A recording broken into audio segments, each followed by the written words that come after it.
살면서 리더십에 대한 얘기를 많이 하지요. 나도 리더십이 있으면 좋겠다. 우리 아이들이 리더십이 좋은 그런 건강한 자녀들로 자랐으면 좋겠다. 이런 소원들 다 있죠. 세계적으로 유명한 리더십의 대가가 있습니다. 존 맥스웰이라고 하는 사람입니다. 이분의 주장은 대부분 다 검증된 중요한 원리들입니다. 그는 이런 얘기를 했습니다. 자기의 꿈을 자신의 삶의 마당에서 홀로 실현하는 성취자는 종종 만날 수 있습니다. 하지만 자신의 꿈을 보다 넓은 곳에서 더 많은 사람들과 함께 실현하기를 꿈꾸는 사람들을 찾아보기는 쉽지 않습니다. 진정한 리더십이 누구에게 있는지, 어떤 성향의 사람에게 있는지를 얘기해주는 그런 논리입니다. 이 존 맥스웰의 리더십의 논리를 한 얘기를 통해서 한번 풀어봅시다. 여러분, 맥도날드라고 하는 패스트푸드점을 잘 아시죠? 맥도날드. 작년엔가 논산에도 생겼습니다. 맥도날드가 생긴다고 하는 것은 이게 여러 가지로 중요한 어떤 의미들이 있습니다. 그거 뭐 여러 가지 산술적으로 수치를 내는 것들도 있고 그러던데, 이 식당을 시작한 사람은 맥도날드 형제입니다. 뭐 그러겠죠. 이름이 맥도날드이니까. 그런데 여러분, 그 맥도날드 형제가 만든 그 식당, 미국식 식당이죠. 뭐 우리 한식 있는 것처럼 미국식 식당인데,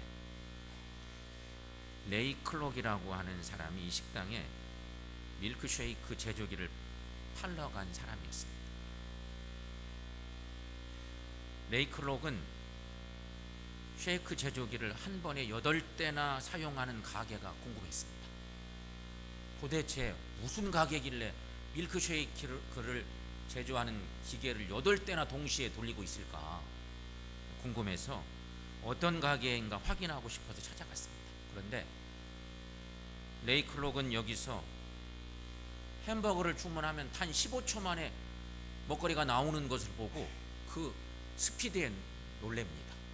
이야, 이거 대단하구나. 어떻게 음식을 주문하면 15초 만에 나오나. 그런데 정말 그렇게 빠르게 음식이 나오는 거였습니다. 이때 레이 클록은 맥도날드 식당의 프랜차이즈 사업의 비전을 품습니다. 이야, 이거 대단한 식당이구나 싶어서 프랜차이즈점을 계획한 것입니다.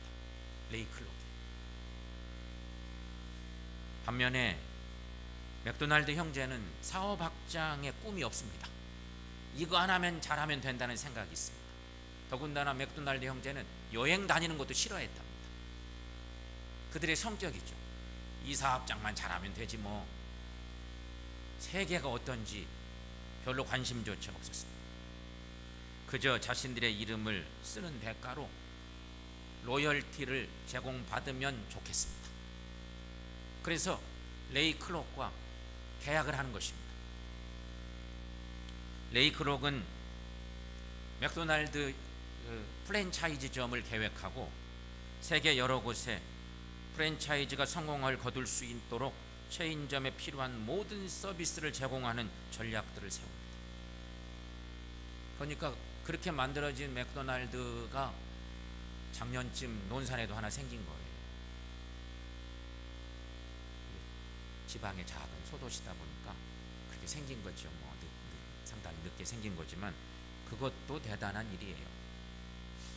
오늘날 맥도날드는 전 세계 36,000개가 있다고 합니다. 제가 어떤 통계를 보니까 전 세계 국가에 한 6개 나라에만 맥도날드가 못 들어가고 정치적으로 안 들어간 거죠. 나머지 모든 나라에 맥도날드가 다 들어가 있다. 프랜차이즈점에 대명사로 불리는 그런 유명한 음식점인 것입니다. 여기서 우리가 한 가지 생각할 것은요, 맥도날드 형제는 그 가게를 연 성취자입니다. 작은 리더자죠. 하지만 레이 크록은 꿈꾸는 지도자였습니다.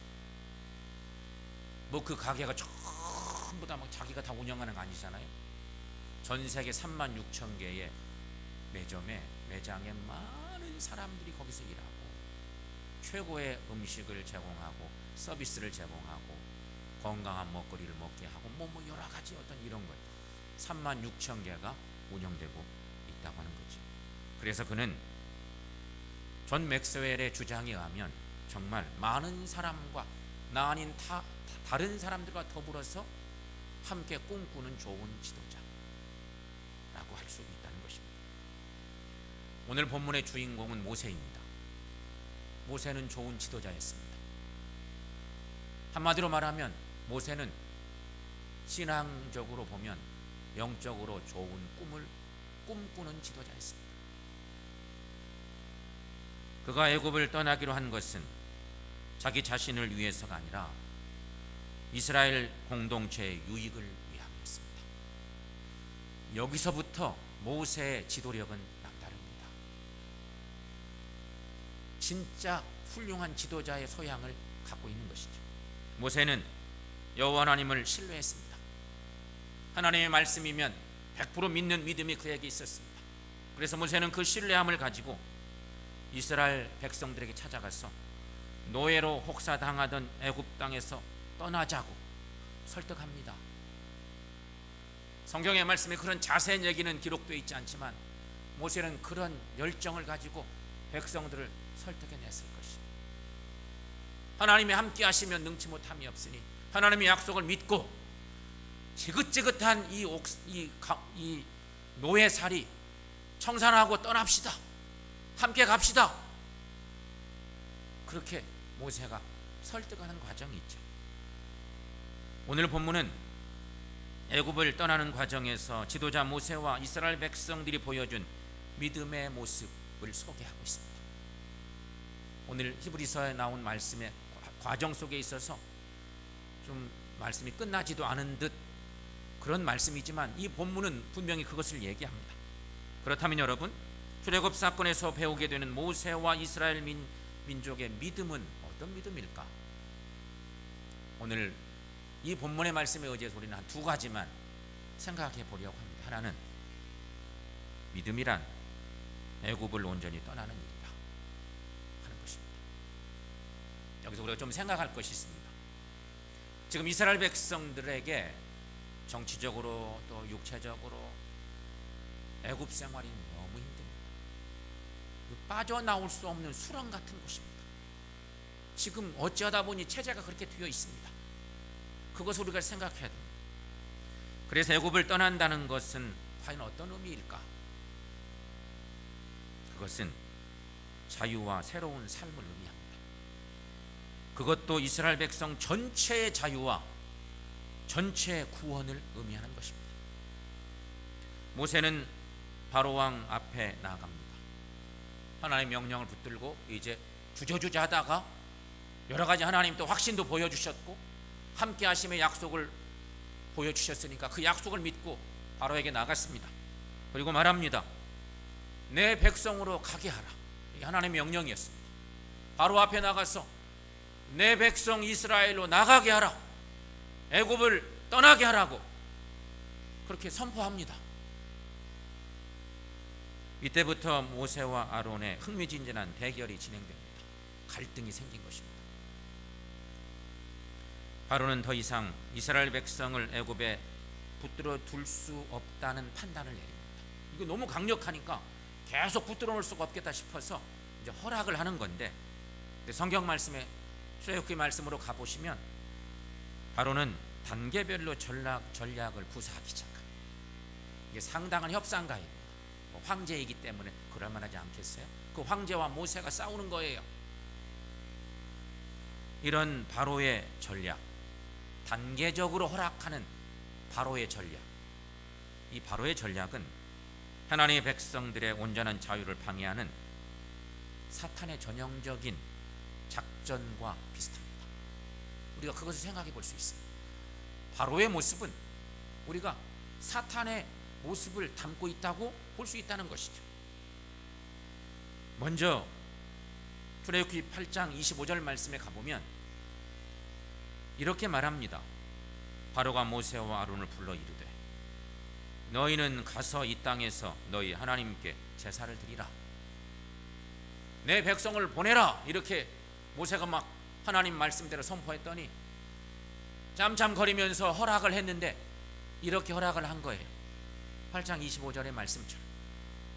여러분, 사탄은 자신의 영역 안에만 우리가 머물러 있으면 된다고 생각한 것입니다. 그래서 바로가 말합니다.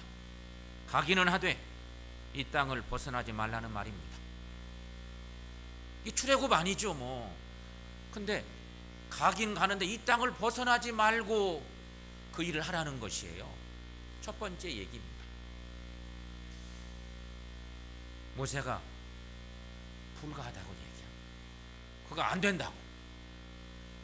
그랬더니 바로가 또 뭐라고 얘기합니다. 그것은 28절의 말씀에 있는데 여러분 출애굽기 28장 28절 함께 읽어보겠습니다. 바로가 이르되 내가 너희를 보내리니 너희가 너희 하나님 여호와께 광야에서 제사를 드릴 것이나 너무 멀리 가지는 말라. 즉 이 표현은 나의 통치에서 너무 멀리 나아가지는 말아라, 그런 얘기예요. 여러분, 이것도 사탄의 작전과 똑같습니다. 모세가 바로의 이야기 속에 그거 불가하다, 나는 받아들일 수 없다는 반응을 보입니다. 그러자 바로는 새로운 작전을 하나 또 펼칩니다. 그것은 출애굽기 10장 10절 말씀쯤에 가서 보면 거기 또 나타나는데 거기도 한번 읽어보겠습니다. 바로가 그들에게 이르되 내가 너희와 너희의 어린 아들을 보내면 여호와가 너희와 함과 같으니라. 보라, 그것이 너희에게는 나쁜 것이니라. 아멘. 여러분, 이 말은 가기는 하되, 이번에는 너희가 가기는 하되 어린 아이들을 두고 가라는 얘기입니다. 너희들 가긴 가는데 아이들은 두고 가라. 여러분, 갈 수 있겠어요? 아이들을 두고 가라니 말도 안 되는 일이죠. 근데 바로가 그렇게 자꾸만 제시를 합니다. 모세가 어떻게 했겠어요? 말도 안 되는 소리라고 얘기하면 안 됩니다. 그것 그렇게 할 수 없다고 말하죠. 그러자 바로의 마지막 작전이 나옵니다. 그것은 출애굽기 10장 24절의 말씀이 있는데 거기도 한번 읽어보겠습니다. 바로가 모세를 불러서 이르되 너희는 가서 여호와를 섬기되 너희의 양과 소는 머물러 두고 너희 어린 것들은 너희와 함께 갈지니라. 아멘. 이것은 어린아이는 데리고 가라고 하는 얘기인데 물질과 재산을 두고 가라는 얘기입니다. 너희들 집안에 있는 재물들은 다 놓고 가거라, 그런 얘기죠. 여러분, 아까 바로를 사탄에 비유했는데요, 사탄이 우리에게 끝까지 속이는 것이 바로 이와 동일한 작전들입니다. 믿기는 믿되 재물까지 헌신할 생각은 말라, 이런 말과 똑같은 것입니다. 그러나 사실은요, 인간이 끝까지 집착하는 물질에 대한 헌신이 없이 그리스도인의 헌신은 결코 온전할 수가 없습니다. 모세는 바로에게 어떻게 대답을 했을까요? 이러한 바로의 교묘한 작전에 계속 되는데 그때 마지막에 모세가 어떤 반응을 보였을까요? 출애굽기 10장 25, 6절 말씀을 보면 왕이라도 우리 하나님 여호와께 드릴 제사와 번제물을 우리에게 주어야 하겠고 우리의 가축도 우리와 함께 가고 한 마리도 남길 수 없으니, 이런 선언을 하는 것입니다. 모세는 내 물질까지도 더 이상 사탄을 위해서는 한 푼도 사용할 수 없다고 선언한 것과 똑같은 얘기입니다. 이것이 바로 온전한 자유요 온전한 헌신이라고 하는 것입니다. 성도 여러분, 이것이 바로 애굽을 떠난다는 의미입니다. 모세는 믿음으로 애굽을 떠났습니다. 성도 여러분, 우리들도 믿음으로 우리 삶의 애굽을 떠날 수 있을까요? 여러분 생각해 보십시오. 믿음 하나로 나를 그동안 붙들어 놓았던 인생의 수렁텅이 같은 어찌할 수 없는 여러 가지 어떤 나를 월거매는 그런 자리로부터 탈출해낼 수 있을까? 그게 믿음이에요. 하나님을 바라볼 때 믿음은 있는 듯한데 내 삶의 자리를 바라보니 이것은 내가 포기할 수 없어요. 이것은 어떻게 할 수가 없어요. 그리고 계속 주저앉아 있으면 애굽을 탈출할 수 없다는 거죠. 그러므로 여러분, 온전한 믿음으로 우리들 삶의 애굽을 떠날 수 있기를 주의 이름으로 간절히 축원합니다. 두 번째, 믿음은 구원의 방법을 따르는 일이다 하는 것입니다. 우리가 진정으로 하나님을 신뢰한다고 해봅시다. 이건 가정입니다. 우리가 대부분 그렇게 믿고 살지만 우리가 진정으로 하나님을 신뢰하신다면 하나님은 우리의 삶의 현장에 구원의 방법을 보여주실 줄로 믿습니다. 확실합니다. 우리가 하나님을 제대로 신뢰하며 나아간다면 하나님은 우리에게 구원의 방법들을 여러 가지 방법으로 보여주시죠. 그러면 그때에는 그 구원의 방법을 받아들이고 따르는 것이 필요합니다. 하나님이 쫙 프레를 보여주시는데 구원의 방법을 보여주시는데 그때 우리 마음속에 갈등이 생겨서 하나님 좋긴 한데 제가 순종할 수가 없어요. 제가 확실히 믿기는 믿는데 저를 하나님께 헌신으로 드려서 따를 수가 없어요. 그러면 아무 소용이 없다는 것이죠. 여러분, 이스라엘 백성들이 애굽 땅을 벗어날 수 있도록 이제 하나님은 바로에게 결정적으로 마지막 심판을 선언하십니다. 이때는 하나님이 말씀하시는 거죠. 출애굽기 12장 12절 말씀에 가보면 이런 말씀을 우리가 만나게 됩니다. 여러분 한 목소리로 함께 읽습니다. 내가 그 밤에 애굽 땅에 도로 다니며 사람이나 짐승을 막론하고 애굽 땅에 있는 모든 처음 난 것을 다 치고 애굽의 모든 신을 내가 심판하리라. 나는 여호와라. 아멘. 애굽 땅의 모든 처음 난 짐승들과 모든 집의 첫 아들들까지 곧 장자를 심판하시겠다는 것이 하나님의 계획입니다.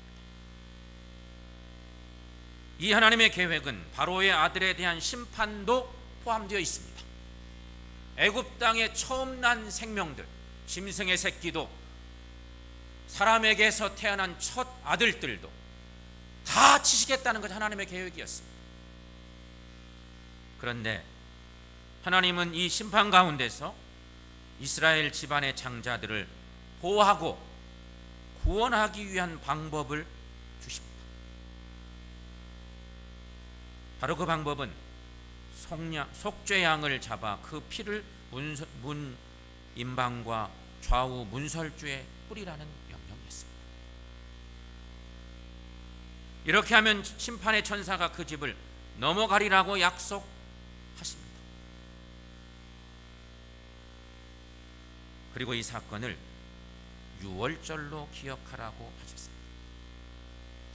유월절 많이 듣지만 유월절은 패스오버라고 합니다. 패스오버, 넘어간다는 겁니다. 그러므로 여러분, 이날 이스라엘 백성들의 구원 사건의 핵심에는 유월절 어린 양의 희생, 곧 피 흘림과 피 뿌림이 있었음을 잊지 말아야 한다는 것입니다.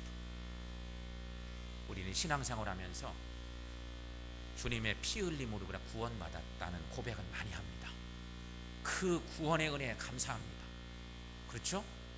그거 다 합니다. 그런데 오늘 이 유월절 사건에서 우리 하나님이 이스라엘 백성들이 보여주신 중요한 상징적 사건은 피 흘림의, 어린 양의 피 흘림, 그리고 피 뿌림. 피 뿌림은 하나의 행위입니다. 구원의 약속을 믿고 그 피를 갖다가 뿌리는 일들을 해야 되는 거죠. 그 두 가지 사건을 잊지 말아야 되는 거예요.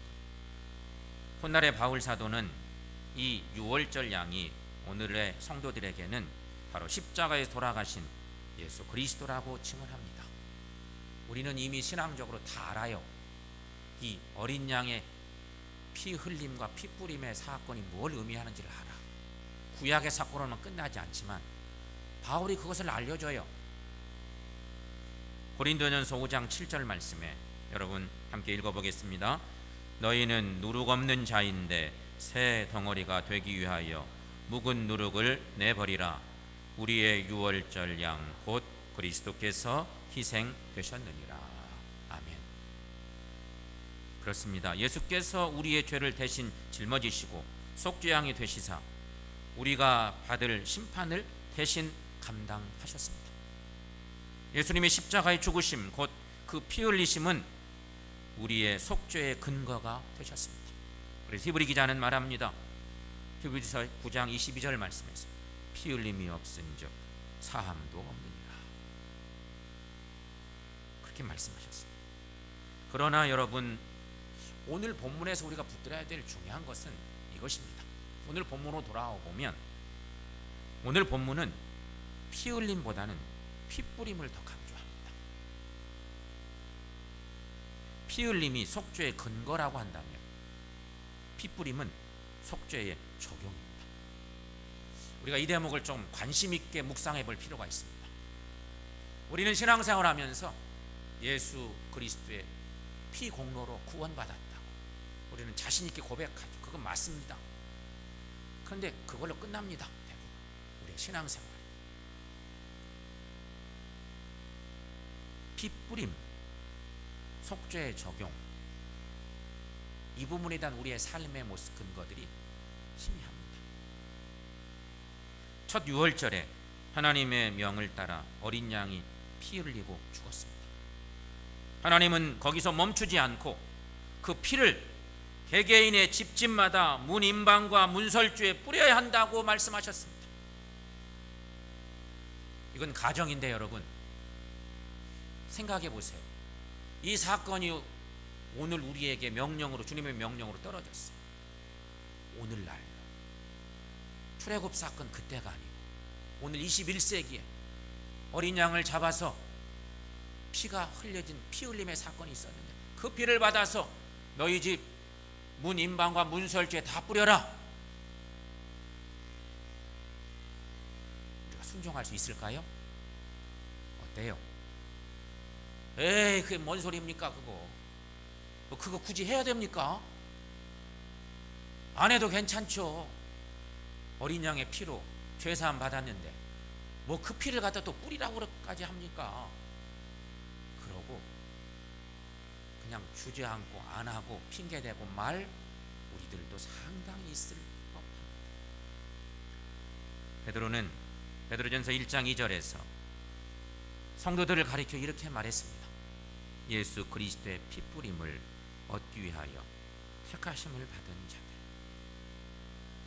자들이라고 말하고 있습니다. 우리도 우리 죄를 위하여 죽으신 예수님을 나의 구주로 받아들여야 한다고 하는 그런 말씀인 것이죠. 사랑하는 성도 여러분, 우리 마음에, 내 마음의 문설주에는 하나님의 어린 양 예수님의 피가 뿌려져 있으십니까? 여러분 한번 생각해 보십시오. 다시 말하면 예수께서 나의 죄를 위해 십자가의 죽으심을 믿고 그분을 받아들이셨습니까? 여러분 어때요? 그런 믿음의 삶을 살고 있는가? 우리는 오랫동안 신앙생활에도 주님을 믿긴 믿는 것 같는데 확신도 없고 그 말씀에 의지해서 실천은 더더욱 어렵고 이렇게 신앙생활은 우리들이 여러분 생각해 보세요. 지금 내 마음의 문설주에는 하나님의 어린 양 예수님의 피가 뿌려져 있는가? 피 흘리심의 그 은혜를 기억하고 내 삶의 자리에 내 심령 가운데 주님의 피 뿌림의 그 은혜를 내가 받고 살고 있는가? 바울은 고린도후서 13장에서 이렇게 얘기했습니다. 세 번역 말씀으로 자막에 올려놓아 봤습니다. 여러분 함께 읽어보겠습니다. 여러분은 자기가 믿음 안에 있는지를 스스로 시험해보고 스스로 검증해 보십시오. 여러분은 예수 그리스도께서 여러분 안에 계시다는 것을 알지 못합니까? 모른다면 여러분은 실격자입니다. 아멘.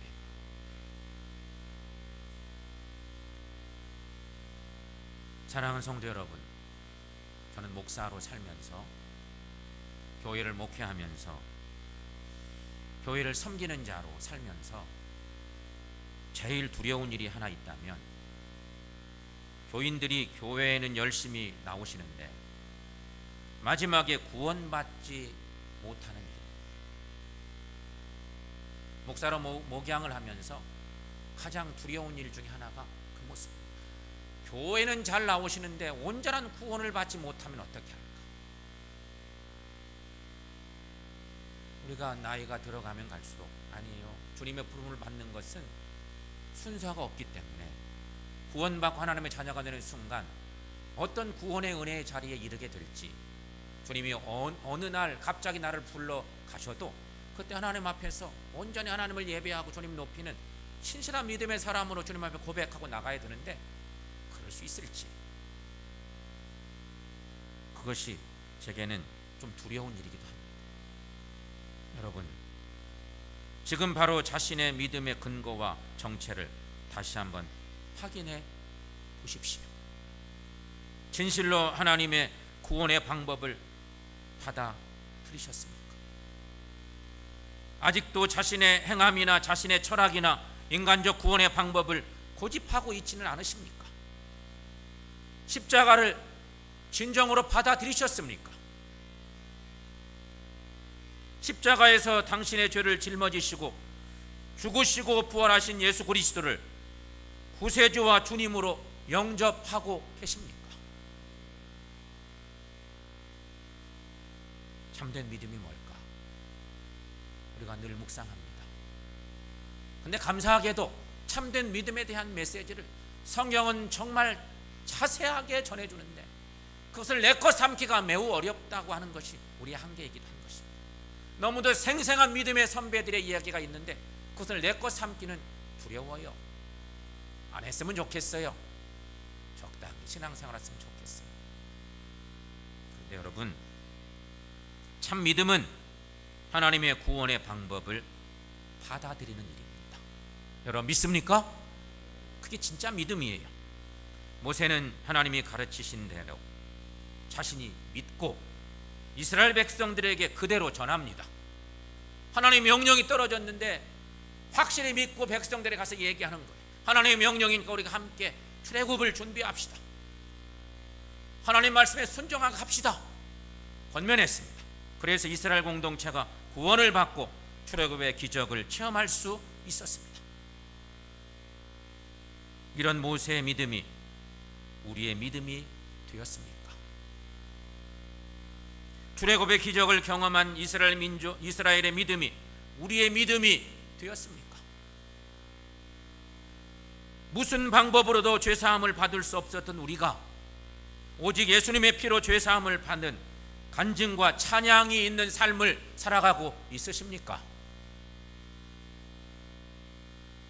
만약 이런 찬양과 간증이 없으시다면 여러분 자신을 그리스도인이라고 말하지 마십시오. 자신을 속이지도 마십시오. 이제라도 십자가 앞에 나와 보십시오. 그리고 나를 위해 죽으신 예수 그리스도를 온전한 믿음으로 바라보십시오. 거기서 흘리신 그분의 거룩한 피에 우리의 존재를 그 피에 적시십시오. 예수 그리스도를 그리고 당신의 구세주로, 여러분의 구세주로 받아들이십시오. 그리고 그분이 이제 나의 주님이라고 온전히 고백하십시오. 여러분, 우리 마음에 가슴에 손을 이렇게 얹어 봅시다. 자, 모두 다 함께 한번 해봅시다. 가슴에 손을 얹고. 그렇게 하자고 해도 안 하고 계신 분이 몇 분 계신 것 같네. 가슴에 이렇게 한번 손을 올려봅시다. 끝까지 안 하시는 분도 계신데, 자, 우리가 이렇게 한번 큰 소리로 외쳐봅시다. 예수님은 나의 구세주이십니다. 예수님은 나의 구세주이십니다. 예수님은 나의 믿음의 근거이십니다. 여러분의 온전한 고백이 되시기를 축원합니다. 바로 그때에 우리들도 우리 인생의 출애굽을 하게 될 줄로 믿습니다. 우리 모두 모세와 같은 믿음, 이스라엘 백성의 그 온전한 믿음을 소유하고 하나님의 뜻을 이뤄가는 우리 모두가 되시기를 축원합니다.